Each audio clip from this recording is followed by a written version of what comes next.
Italian's coming, French, Portuguese. So it's, that's a pretty big sign of success is when you get translated into other languages. And the coolest thing about the book is that people keep coming to me and going that it's either inspiring or that it makes them feel that, they didn't go through certain things alone. A lot of people have this feeling that the people they look up to are perfect and have easy lives. And I think the best thing that we can do, the people who are successful, is tell people the way it really is, that it's difficult for everybody. And my writing the book was really to write something for my children initially, so that they would understand what it took for me to succeed and what I went through. And I think it's probably eye-opening for a lot of people because they suddenly go, wow, I'm not the only person who's fighting problems. I'm not the only person who feels like that. I think one of the worst problems for most people is feeling that they're alone. You've got all these secrets and you don't realize that everybody's keeping the same secrets. So just to kind of open up and tell people what my life's been like, I certainly couldn't do it if it didn't turn out great. If the book didn't have a happy ending, I couldn't write it. Yeah. So I expected the book to have things like the chicken coop in it. Like that was what I expected. That's why I took some penicillin before I knew I was going to be this close to you. But what I loved about the book was that you had the courage to be so vulnerable about your ear and your journey. And I just think today it's such an amazing thing for people to have the courage to be vulnerable because that's kind of the new strength. Well, I saw some books, I saw some autobiographies, and a lot of them could be filed under fiction because I'm not necessarily talking within my band. I'm talking about people I've seen in other bands, and I'll read stuff in there that just isn't true. And if all you have to offer is bragging about things you supposedly did or didn't do or wish you did, then what's the point in writing a book? So I wanted my book to be something that had some sort of residual, good effect on people. So my book, look, of course, there's room for, did I sleep with a couple of women? Yeah, one or two, and I didn't sleep much, but that's not the core of the book. The book is really my life story and everything that went into it. And, I tried to cover everything in it. The band. Somebody was saying, I've read all the 3 other books, and I was going, I didn't write the 4th Kiss book. I wrote the first Paul Stanley book. I wasn't trying to write the last in a series of books. Quite honestly, I haven't read the other books. People have pointed out pages or segments in the books, and most of them, aren't that accurate? And nobody, I'm always in a tough position because people don't want me to smash or take pot shots at former members of the band, but that's life. If you tell the truth, some people are going to get smacked in the process, and when somebody writes a book of memoirs when they could barely walk at the time, how accurate can it be? When somebody is dealing with substance abuse problems and other kinds of problems, how accurate can they write a book when they have to ask other people what they were doing at that time? It's really, that's why attorneys don't like to put people who are problemed with, substances on the witness stand. You just don't get an accurate picture. So in terms of people within the band or outside of the band, I've seen a lot of stuff that I just went, it's just not true. So I want to ask you, who knew about your ear? When you were growing up, did the band, the crew, who were you able to keep it from, Well, when I was growing up, we had short hair. There were no secrets in terms of, your physical look. The terrible thing about having any kind of facial deformity or any kind of difference is you can't ever cover it. And, we all know that if we put on you wake up one day and you put on some clothes and you make a bad choice. Everybody stares at you and you go home and you put something else on. But people with differences, you don't, it's unrelenting. You're naked basically, and it's exhausting to have people looking at you all the time. So it really wasn't until the Beatles came in and music changed that I got a chance to grow my hair. But before that, you know, when you're afraid of people taking pot shots at you, you tend to hit before. So a lot of people who probably could have been my friends or I could have benefited from the friendships, I never allowed people to get close to me. So any kind of problems you have just kind of snowball. So you reach a point where the initial problem is forgotten, but you keep building up these defenses. So, you know, the quicker you can deal with things, the better. Hey, this is really rock and roll, huh? Well, I was reading the book, and I was like, I started reading the book, and I'm making these notes. I'm like, we can talk about the women, so maybe we'll mix it up. We'll do women, and we'll talk about other things. But I don't know. Do you guys want to be real here and talk about? If anybody has questions, I'm interested in answering anything you people want to know. And it doesn't have to be in the book. How was it reading the book to do the audiobook? It was spectacular, but there's got to be some emotion when you're reading those words as opposed to just... That's really interesting. You know, there's an audio book too, and me too. I did it. And it was interesting because the publishers, HarperCollins, asked me, do you want to get somebody in to read the book? And I thought, how could I write a book, design the cover, you know, build this from the ground up, and then have somebody else be my voice? So I did the audio book, which is like 440 something pages. And the interesting thing about reading the book is that anything that somebody might interpret or anything that you might interpret other than the way it was meant becomes very clear when you hear me speak it, you know. So it was really interesting for me to hear back. I didn't want to listen to it at first, and then I put it on and I went, that's pretty good, you know. And I really got into it. I enjoyed hearing it. But was it hard to read those words because you feel some very emotional subjects? No, you know, people say to me, was it like cathartic? Was it emotional to write the book? I went, it was emotional to live the life. You know, going through it was the tough part. Telling the story, you know, it's very different when life turns around and when things are on an even keel. When everything turns out the way you worked your ass off and dreamed it would be, then telling about the tough times really isn't that difficult. It's kind of, you get to celebrate where you are and where you were. It made me cry. Yeah. So, Thank you. I was going to ask about Dr. Hilson. If you guys, Dr. Hilson plays a role in the book, right? So Dr. Hilson comes into your life early age, right? And then again, you find him when success comes, and then he ends up being the manager at some point. But he was never the manager. You know, what you hear from outside sources is sometimes a bit colored, but nonetheless, it was very unconventional. I met this guy when I was probably about 15, and really helped me. You know, I needed some guidance, and most of us pattern ourselves on what we see at home. That's usually how we kind of figure out who we are and what we think is normal. My home life wasn't that normal. So I realized that I needed, you know, I needed to learn from the ground up, kind of take some steps back and move forward again under guidance of somebody. So I had no idea what therapy was. I thought you go in and somebody tells you how to live your life, what you should do, what the answers to all your questions are. And it's really nothing like that. It's more talking, and somehow you kind of, it's weird. You kind of rewire your mind, I guess. You just learn a new way to do things, but not by being told. You make the same mistakes, you fall on your face, you make an idiot of yourself, you do all the same things, but it's all a means to an end.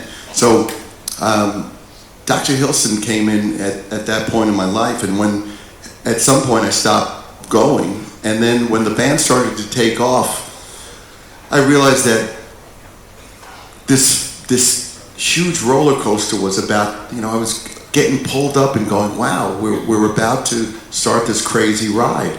And, you only have to look around at Jimi Hendrix, Janis Joplin, Jim Morrison, the list goes on of all the fatalities, the casualties of rock and roll, the casualties of fame. Most of the people who want to become famous do it because there's something missing in them.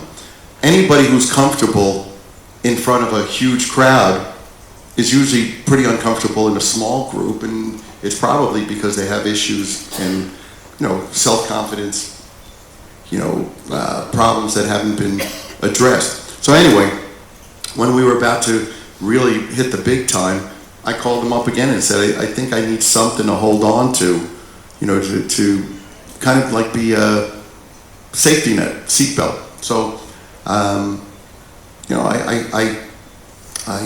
started seeing him again, and it was not often. I think it was once a week or something like that. Interesting thing is what you hear coming back later on. It's pretty interesting, but it's just not the case. I read that I was on the phone all the time with him, and I couldn't tie my shoe unless he told me that you can tie your shoe. It's ultimately, when we saw that things were not right with our business manager, there was a lot of discrepancies and a lot of what we'll call irregularities in their handling us. We needed somebody to kind of guide us to attorneys and things like that, and he became the guy to do it. And honestly, he saved our asses, because we were unfortunately in with a lot of people who were supposed to have our best interests at heart and we believed in, and were not doing what they should be doing. So he pretty much blew the whistle on that, and we wound up leaving that. At that point, I don't know how old I was at that point, but we figured he could run the office, oversee the office and keep it going, because we had nobody to do that for us. And we had been screwed by people around us, and we wanted to keep everything close to us. So he really set up a whole different way of doing things for us. The whole idea of selling Kistery direct and printing it ourselves, that was his idea. All that direct marketing stuff, those were his ideas. Seeing the irregularities in the business management, that was him seeing that. So he wasn't, I don't know what Brian Wilson's dealings were with his psychiatrist, but I hear horror stories about that. This wasn't like that. It was purely a business relationship that had evolved from something else. And granted, the idea of having somebody who did therapy, like a psychiatrist working for you, is very, very unorthodox. But KISS is very unorthodox. We're a 40-year success story. So we may not do things the normal way, but they got us here. And the people on the outside who scratch their heads can continue to scratch their heads. But I'm here. Amen to that. You're here. Good. So I had a conversation with a guy yesterday in the hallway, and he was telling me that after he read the book, it gave him the courage to go ask some questions to a professional that he had felt were going to be a sign of weakness for him.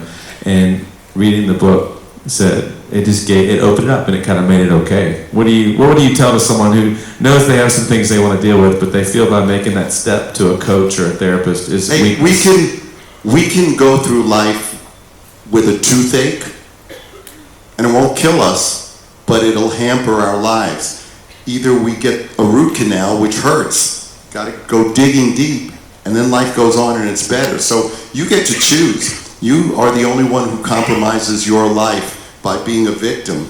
If you roll up your sleeves and get to work, it's not always easy, and it's not always without a certain amount of pain, but that's how you get rid of stuff. Life isn't about bearing stuff, it's about getting rid of it, coming to terms with stuff. We don't have to shoulder things that we can, resolve. So if it means talking to somebody else, I think it takes a stronger person to admit that something's not right and go get help than to sit back and ignore it. Amen. All right. The first part of the book I got to, I was cracking up. You and Gene hitchhiking to find a guitar player. Yep. Tell us about that. Yeah, it's incredible. Gene and I would go hitching upstate to the Catskills looking for this guitar player that he had heard about or knew. And we'd be on the freeway. Gene's wearing like a woman's fur coat. I've got lime green high-heeled boots on, and the two of us are on the side of the road. And invariably we'd get picked up, and we'd go upstate looking for a guitar player, and we had no place to stay. We just figured things would work out, and we wound up in some crazy situations. We wound up in a commune of people living on a farm who used to pick the eggs in the morning, I think, and so I was sleeping on the floor. I didn't want to eat the food because it just looked horrible, and during the middle of the night I'm really, really hungry. So I knew there was still some food in the oven, so I opened it up and there's a mouse running around in the oven. So, and then once we couldn't figure out where we were going to stay, and suddenly, it's 1 o'clock in the morning and a van pulls up and two young women say get in, so we get in, and they drive us up a mountain. Like, if we had to leave that house, we'd freeze to death. We were in the middle of nowhere. And we're laying on the floor, and we're sleeping literally with dogs on the floor, and it was subflooring. They hadn't even put a floor on, and these girls were in their beds, and one of them starts walking around the room naked, and I see Gene, and I said, Gene, I said, if we're wrong, we're going to be really cold, So thankfully he waited, but till the next morning. Till the next morning, till the sun came up, and anyway, he got what he wanted, and it was very funny because this girl, not that there's anything funny about hearing loss, because I know about that, but she had a hearing aid, and every time he would get close to her to talk, he would go, boo! Well, we had some great times, it's unbelievable. I mean, we both started out living, we were both living in our parents' houses. And his mom, her affectionate name for me was the bum. So, do you have to bring the bum over? And I remember they lived on the second floor of a 3-story home that they had, and they rented out the top and the bottom.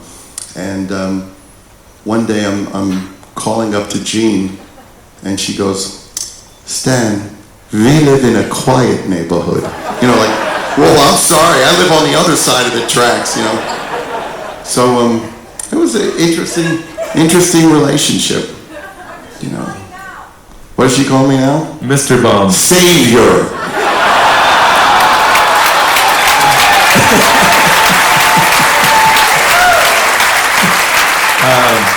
All right, so you go to LA. So the two things about LA. The first time you came back, you said you asked God not to take it away.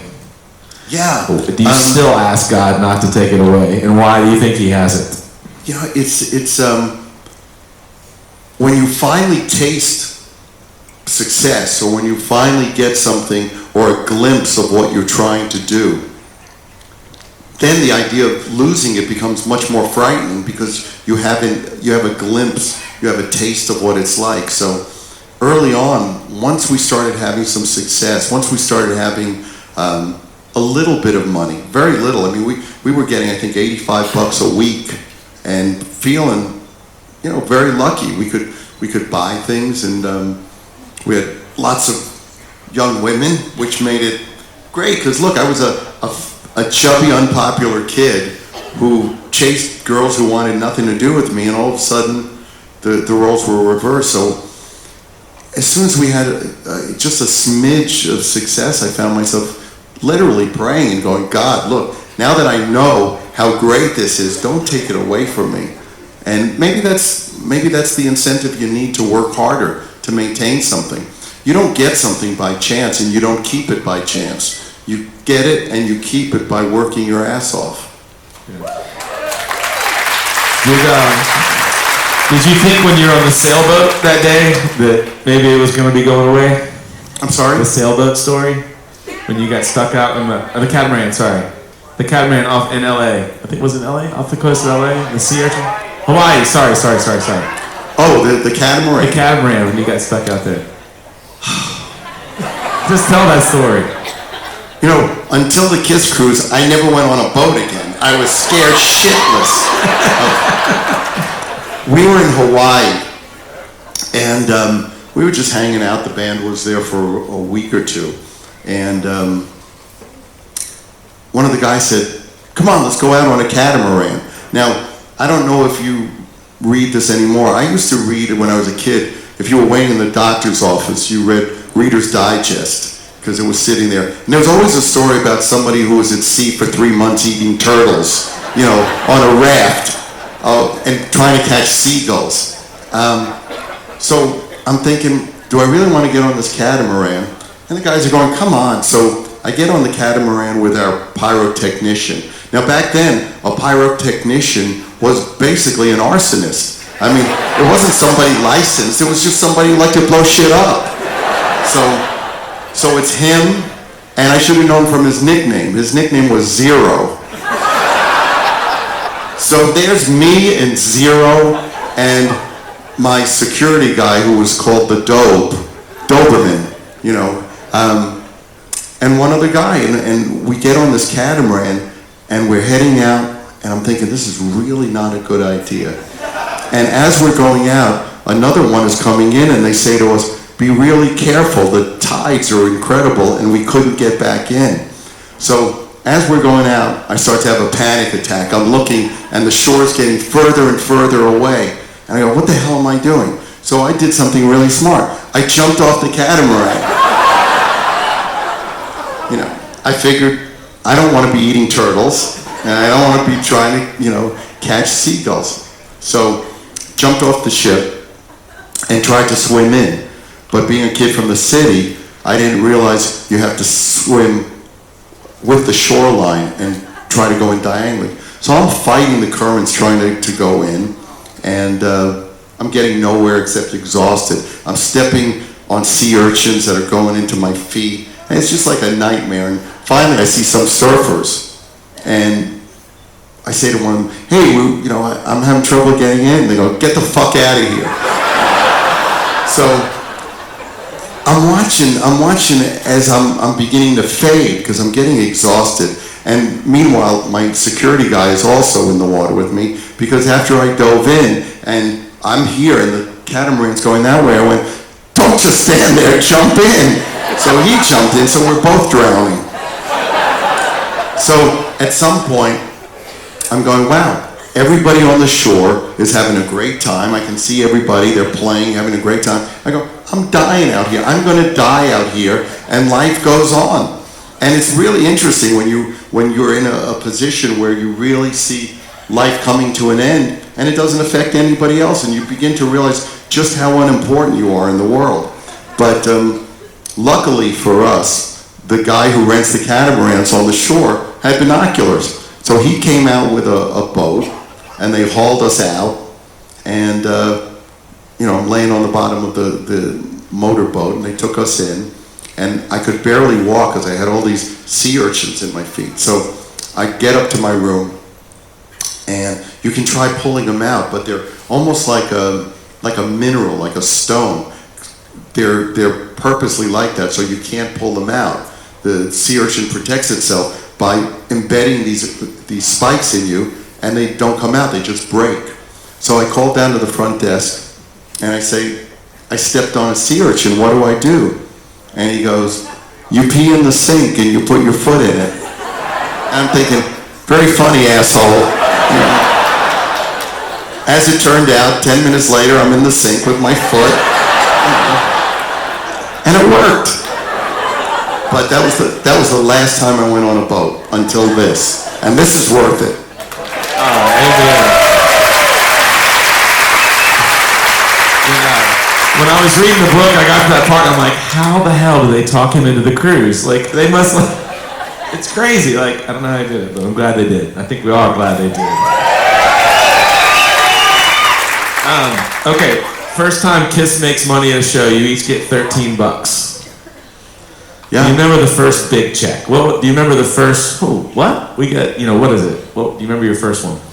Well, the first gigs we did, I would rent the truck. I would go to Long Island City, which is an industrial area in New York, and I would rent from a company called Public Service, and I would get anything from a van to basically a mail truck.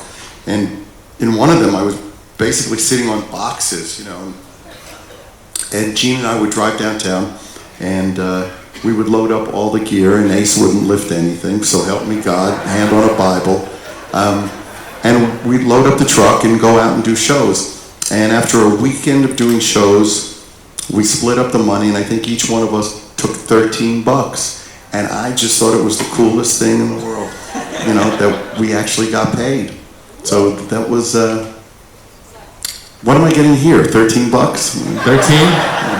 Well, it's your fourth year, so we're $20 this year for you. Good. Anyway. Cost of living increase. Yes. But do you remember the first big check? Go on. Well, it's all relative. The first big check I got, I think, was Wicked Lester. I think I got a check for $1,000. And I bought my mom a clothes dryer or something like that. So, well, that was a lot of money. Good. Come a long way. What are you clapping for, the clothes dryer?